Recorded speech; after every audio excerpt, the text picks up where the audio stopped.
नमस्कार, मैं योगेश पांडे आपका बहुत-बहुत स्वागत करता हूँ, मेरे चैनल डेवलपमेंट टॉकीज़ में।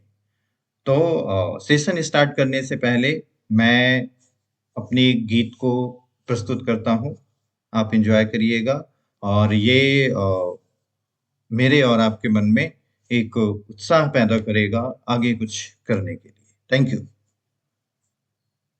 मंजिल तो मिलेगी अगर कदम न रुके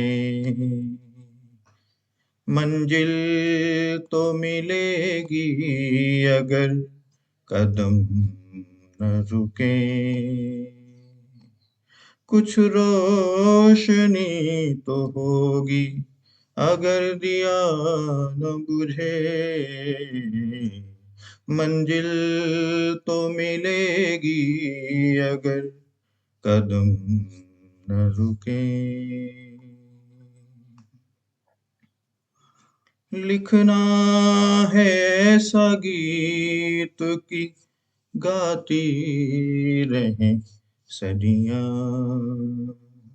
लिखना है ऐसा गीत कि गाती रहें सदियाँ निकलती रहे झंकार हम रहें न रहें कुछ रोशनी तो होगी अगर दिया न बुझे मंजिल तो मिलेगी अगर कदम न रुके मानव का ये जीवन भी एक फूल के जैसा है मानव का ये जीवन भी एक फूल के जैसा है पीसा गया जहाँ में महका वही करे पीसा गया जहाँ में महका वही करे मंजिल तो मिलेगी अगर कदम न रुके युधिष्ठिर से पितामह ने एक बात कही थी युधिष्ठिर से पितामह ने एक बात कही थी जो खुद को नापसंद हो वो बात ना कहें जो खुद को नापसंद हो वो बात ना कहें मंजिल तो मिलेगी अगर कदम न रुके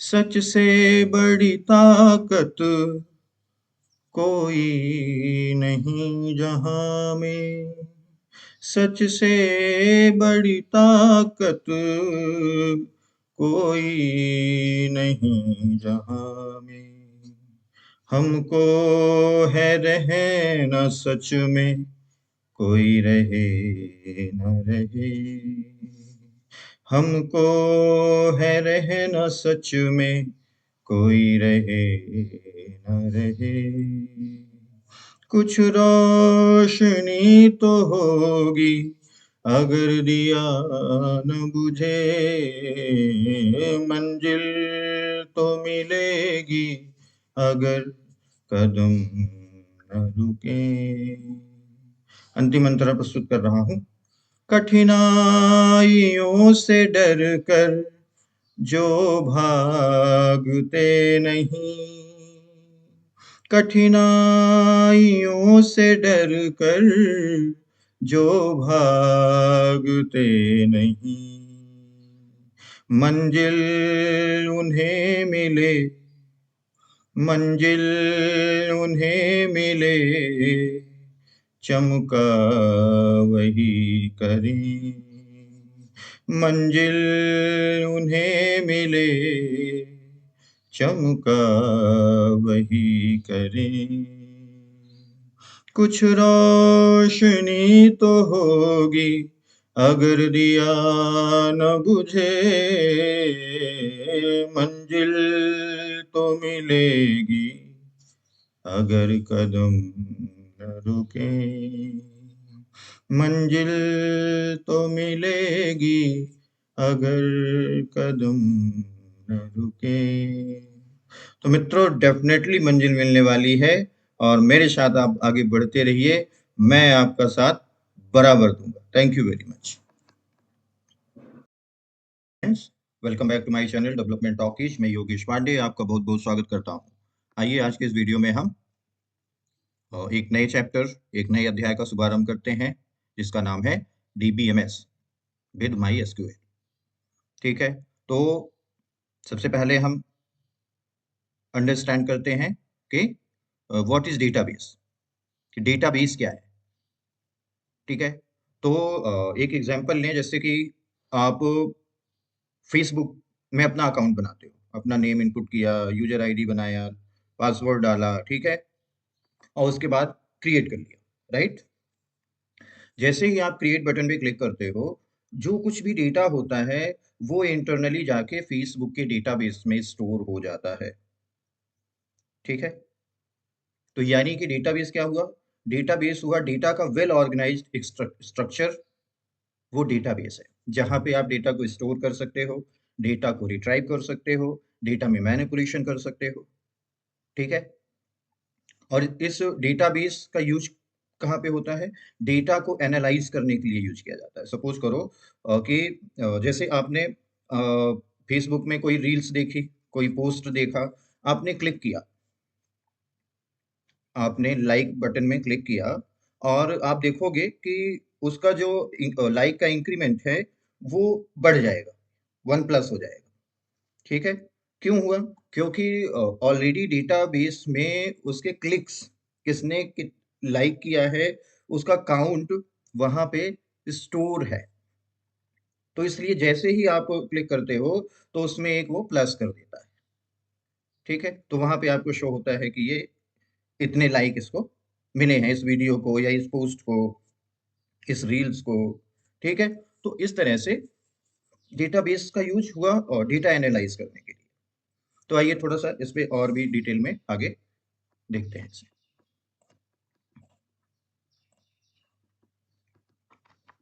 The definition of a database: a database is an organized collection of data that can be stored, managed and retrieved efficiently. जैसा कि मैंने एग्जांपल दिया फेसबुक का, या इंस्टाग्राम आप देख लो, तो ठीक सिमिलर वे में ये काम करते हैं। ठीक है, और तो हुआ क्या कि ऑर्गेनाइज कलेक्शन जो डेटा का है उसी को डेटाबेस बोला गया।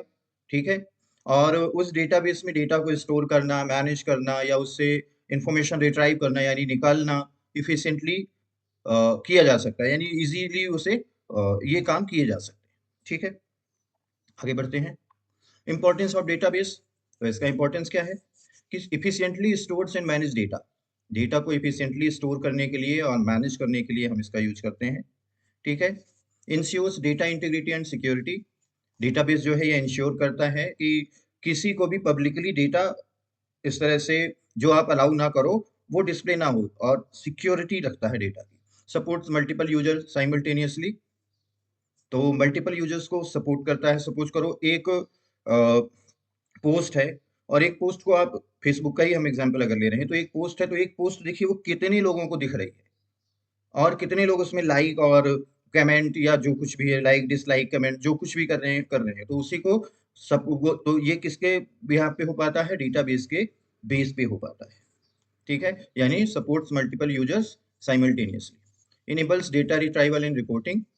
डेटा को रिट्राइव करना इजी होता है, उससे रिपोर्ट बनाना इजी होता है। Used in almost every industry, और सभी इंडस्ट्रीज में ये यूज किया जाता है। चाहे वो डेटाबेस का वैसे फॉर्मेट आप समझ लो जो माई एसक्यूएल या डीबीएमएस के थ्रू हो रहा है, या एक्सेल सीट में भी रखा है तो वो भी एक डेटाबेस है। ठीक है, टाइप्स ऑफ डेटाबेसेस, तो रिलेशनल डेटाबेसेस। रिलेशनल डेटाबेसेस से मीनिंग है कि इनमें टेबल्स हैं और टेबल एक दूसरे से रिलेट्स कर रही हैं, तो वो रिलेशनल डेटाबेस कहा जाता है। ठीक है। और ये प्राइमरी की, फॉरेन की ये कीज आगे अभी आप अंडरस्टूड करोगे। ठीक है, अंडरस्टैंड करेंगे कि कैसे ये कीज का कॉन्सेप्ट माई एसक्यूएल में काम करता है। तो रिलेशनल डेटाबेस कौन कौन से हैं? माई एसक्यूएल है, पोस्टग्रेसक्यूएल है, मोंगोडीबी है, सॉरी ओरेकल है। मोंगोडीबी नो एसक्यूएल डेटाबेस में आता है। और एसक्यूएल सर्वर है। ठीक है, ये रिलेशनल डेटाबेसेस है। नो एसक्यूएल डेटाबेस, मोंगोडीबी और कैसेंड्रा।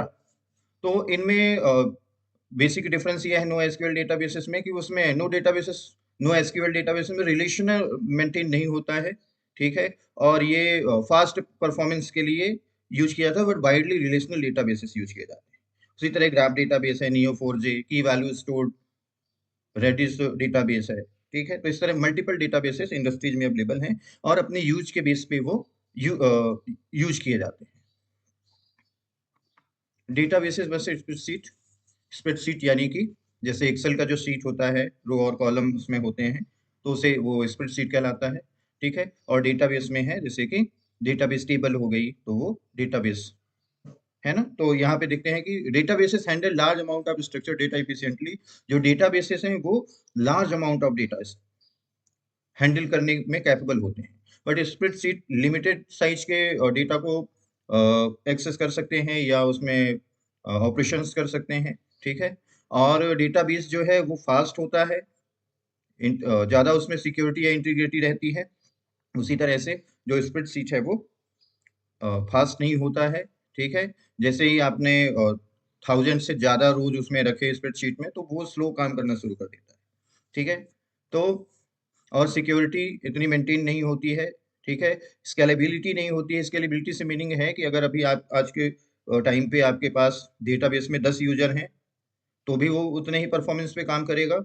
और डेटाबेसेस में 10,000 यूजर्स हो गए, तो भी वो उतने ही परफॉर्मेंस में काम करे। तो ये स्केलेबिलिटी है। तो ये स्प्रेडशीट में मेंटेन नहीं हो पाती है।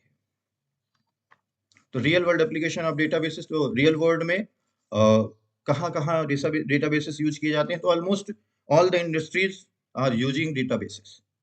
ठीक है। और वो अपने नीड के बेस पे कि उसको किस तरह के डेटाबेस को यूज नीड है, उस बेस पे वो यूज करते हैं। तो banking and finance, e commerce में अमेजोन, फ्लिपकार्ट आपने नाम सुना ही होगा, ये डेटाबेसेस यूज करते हैं। हेल्थ केयर में पेशेंट्स के रिकॉर्ड रखने के लिए या अपॉइंटमेंट्स रखने के लिए यूज किए जाते हैं। Social media, Facebook, Instagram. ठीक है।